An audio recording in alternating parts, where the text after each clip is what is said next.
Friends, I'm meteorologist Robert Speta, and let's talk about the weather forecast for the weekend, specifically here on Sunday afternoon, heading into the evening, and how that is going to impact the Daytona 500. Because this would be, if it rained out here on Sunday, 4 out of the last 6 Daytona 500s getting impacted, at least with a delay due to rainfall, thunderstorms, what have you. And I know a lot of people are going to be heading out to that. So let's talk about it. First off, I'm expecting some showers here, moving across the Daytona area about 3 to 4 o'clock. Because of this, and because all the meteorologists watching this, and this front has been anticipated, the crew down there at the Great American Race has pushed the start time from 2:30 to 1:30. I think they're going to try to get as much in as possible before those showers do arrive. I think that it's 50% of the race needs to be completed for them to be able to actually finish it. If they do have to delay it, they would still try to finish all of the laps. You paid to go there, and all the racers want to get all 200 laps in if possible, but I think it's about 50%. So they're starting to race at 1:30 now versus 2:30, so they can get as much done before those showers do arrive. And the showers will arrive. It's not one of those situations where maybe it might pop up there, not here. The rain is going to be impacting the race. And not only the Daytona area, but the entire First Coast. So that's why we have a weather impact alert in place. By the way, if you are watching us on First Coast News Plus, thank you very much. Also do want to remind you, though, that if you're watching on Facebook, please leave us a comment. I'm actually monitoring it right now, so if you do have a comment, a specific question about the race forecast or anything like that, please let me know, too, here. But I know a lot of the drivers are preparing for this, too. They have all the sports world out there getting ready for it, just due to the fact that we have that precipitation that's going to be entering into the picture here. So 79 for the high here on our Saturday, 74 on Sunday, and then you see the cool down behind that heading into Monday morning. Temperature is going to be into the lower 40s. Even some parts of southeast Georgia could be even dipping into the 30s too. So there is this big warm up. We get that cold front, and then the big cool down. Very classic springtime weather setup. So with that said, actually, what I'm going to do is I'm going to pull up the hour-by-hour futurecast here, give you a breakdown of what's happening here with this. Let's look a bit back here. So this is about midnight on Saturday, heading into Sunday morning.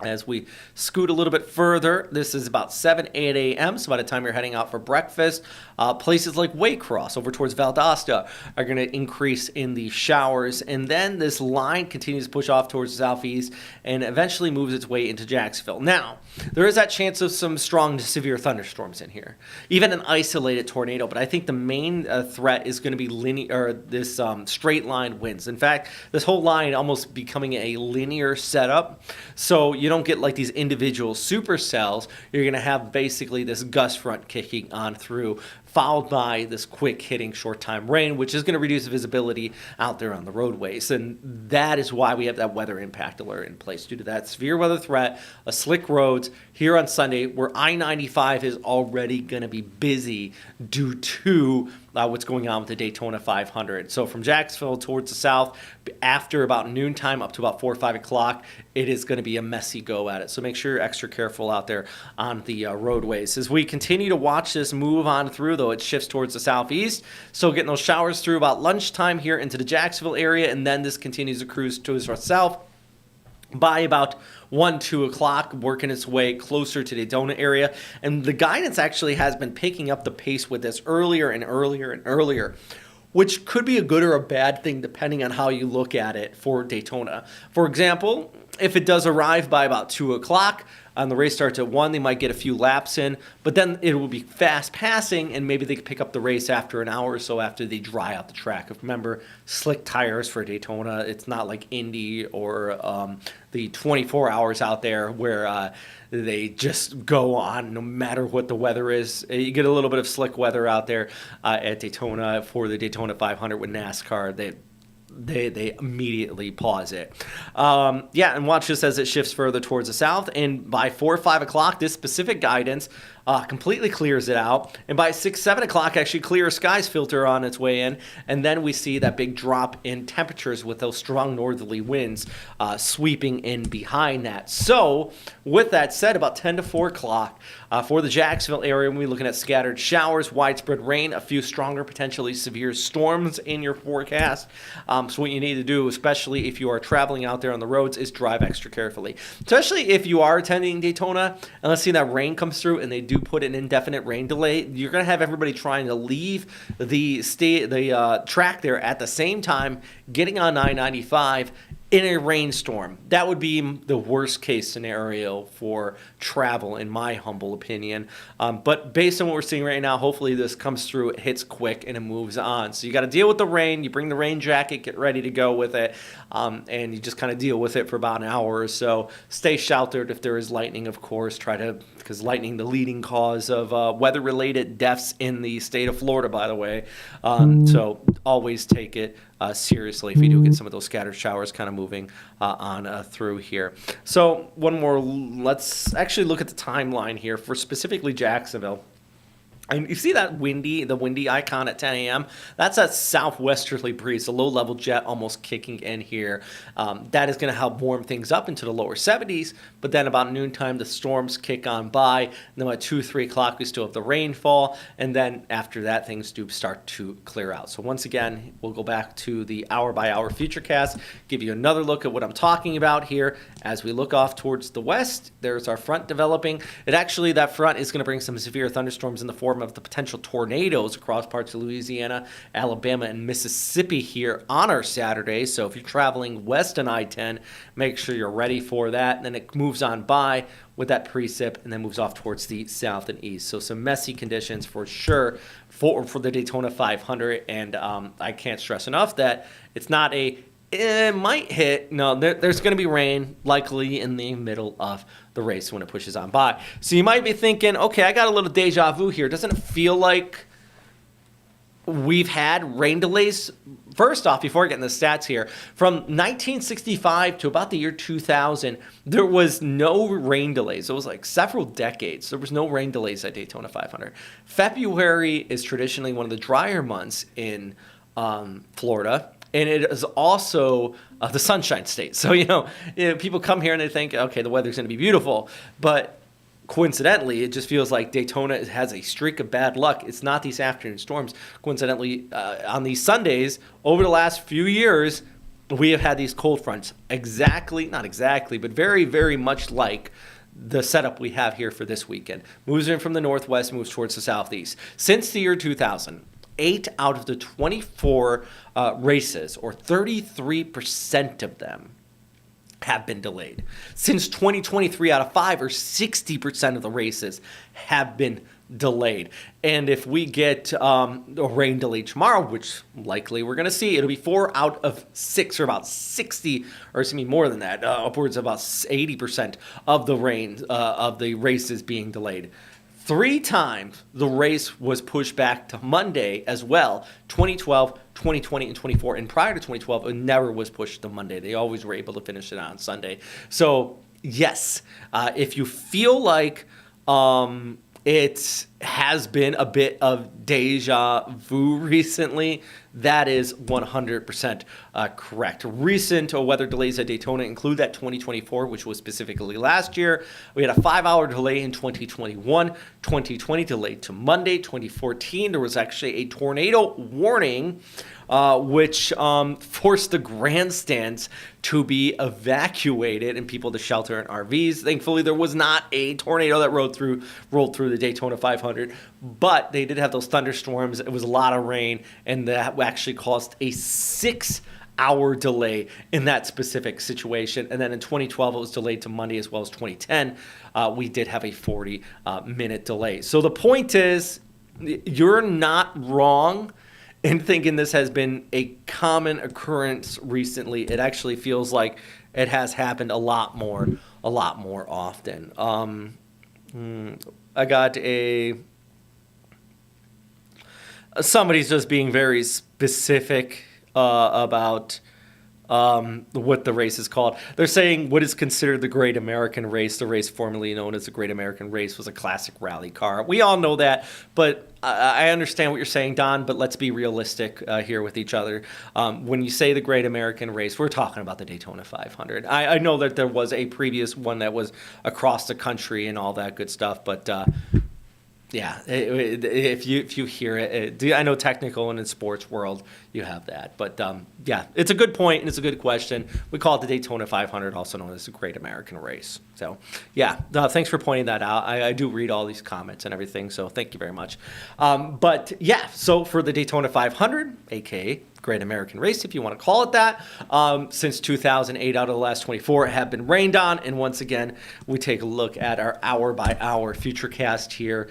And yeah, you got these scattered showers. They're going to work their way on. And one more time here, this is in the morning. So if you are traveling out to it, the earlier you leave, the better. One, to avoid the traffic, but two, to make sure you arrive before that rain really starts to set in. Over the Jacksonville area here, likely by about noontime, you're going to see that precip kick on by, and then we move this forward here about 12 to 1 o'clock. It passes overhead and then shifts towards the southeast, and I do anticipate it. Looks like this timing is getting a little bit earlier. At the very latest, 3 o'clock arrival, but it could be as early as about 2 for the Daytona area for that initial line of precipitation to kick on through. So that is once again why we do have that weather impact alert in place for the first coast due to those showers. So make sure you're staying weather aware here on our Sunday, not only if you're heading out to Daytona, but even if you're just chilling at home or if you have outdoor plans or you're heading out to one of our local festivals, make sure you're just staying weather aware because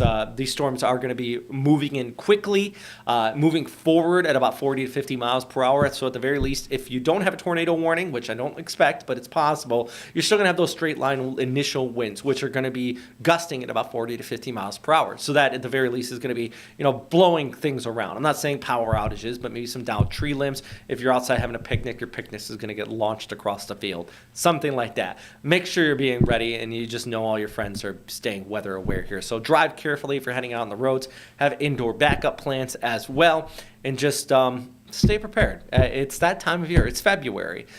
This time of year for specifically North Florida, it's kind of our severe weather season where we get these cold fronts that kick on through. Now, of course, during the summer, we have the afternoon thunderstorms, and then during late summer into autumn, we have hurricanes. But this time of year, most of the time the weather's nice, but about one every 5 to 6 days, we get these cold fronts that do bring these linear type setups where you get that just initial blast of showers, gusty conditions. It warms up nicely out ahead of it, and then behind it you get the big cool down. And in fact, the 7-day forecast, you can see exactly what I'm talking about here. With 79 degrees on our Saturday, 74 on Sunday, and then Monday we get that 60 with the big drop off down to 42 degrees. It's going to be a cool down because some inland areas could even be into the 30s with that before it gradually warm back up. And then we actually, in fact, have another low that's going to move through on Wednesday and bring widespread rainfall across the not only the first coast but the entire southeast. So let's say you are attending the Daytona 500 and you're visiting from out of town and you're lingering all week, and not lingering, but you're hanging out, you're enjoying the first coast, you're enjoying Florida. Watch out because on Tuesday, but specifically heading into Wednesday, right there, Wednesday afternoon, another round of rain. So that's what I was talking about. Every few days, we get nice weather, we get a warm up, we get a low, we get a cold front. That kicks on through, brings the instability with thunderstorms in, and we get a big cool down behind that, which could drop those temperatures once again back down, as you've seen there on the 7-day, back down into the 30s by the end of the week. 34 there Friday morning for the low. So, oof, there's a big old roller coaster ride of temperatures here. So, yeah, it's that time of year, friends. That's why we have the weather impact alert in place. I wouldn't be surprised if we have another one for Wednesday. But once again, if you are just tuning in now, if you're heading out to Daytona, just be ready for that chance of increasing showers here, starting into about 2 to 3 o'clock. With some thunderstorms potentially as well mixing on in. They did move the race start from 2:30 over towards 1:30 because of those showers moving on in. I don't expect them to last terribly long, maybe an hour or so. And then on the backside of that, we can hopefully start to dry things out. But it is pretty remarkable that that if we do see this delay, which likely is going to happen, 4 out of the last 6 races, about 80% of them being rain delayed since 2020. That is just some bad luck for NASCAR and for the Daytona and the Great American Race here. So, yeah. If you have any questions, though, like I said, Don, thank you very much for chiming in. I truly appreciate that. If anybody else wants to chime in here really quick, please let me know if you're watching on our Facebook platform. If you're watching on FCN Plus as well, thank you very much. We're going to continue to have more updates on this throughout the day, as well as myself and meteorologist Lee Southwick will be here on Sunday, streaming live. If we're not already in our show, I'll be on Good Morning Jacksonville, should be on the evening show, just kind of keeping you guys posted on what's happening here with this storm system. But yeah, make sure you're staying weather aware. It's that time of year. Hopefully you have a NOAA Weather Radio and also have the First Coast News app handy on your phone, because that is one way you can get those push alerts if there are those severe storms in your neck of the woods. As always, though, thanks for stopping by, and yeah, all right, have a great day.